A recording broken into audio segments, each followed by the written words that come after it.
Let's break down headlock defense. Let's take a look at it regular speed first.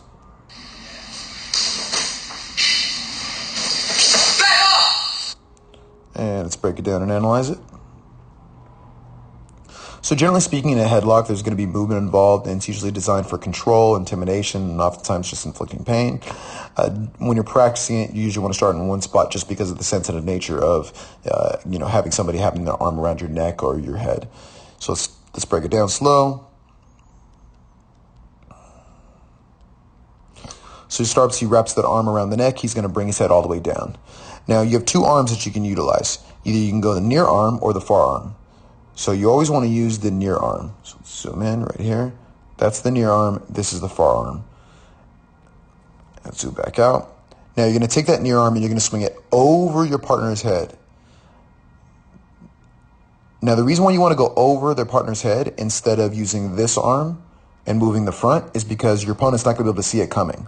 So it goes over the head, extend that arm.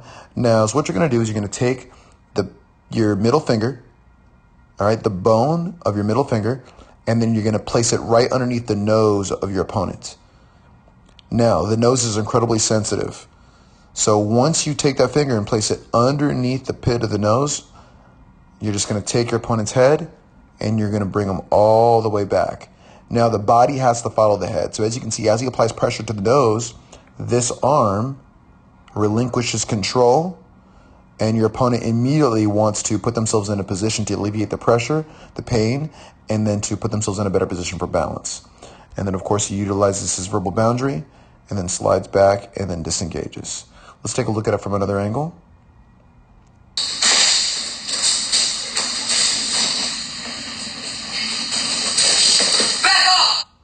And let's go back and let's analyze it.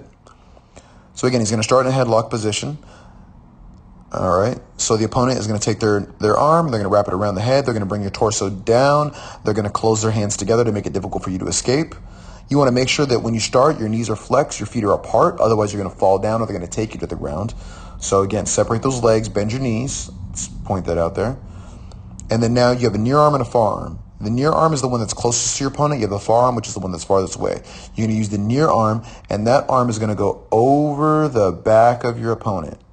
All right, he swings it all the way around. He's going to take the middle finger, all right, the bony part of the middle finger, and he's going to place that right underneath the nose.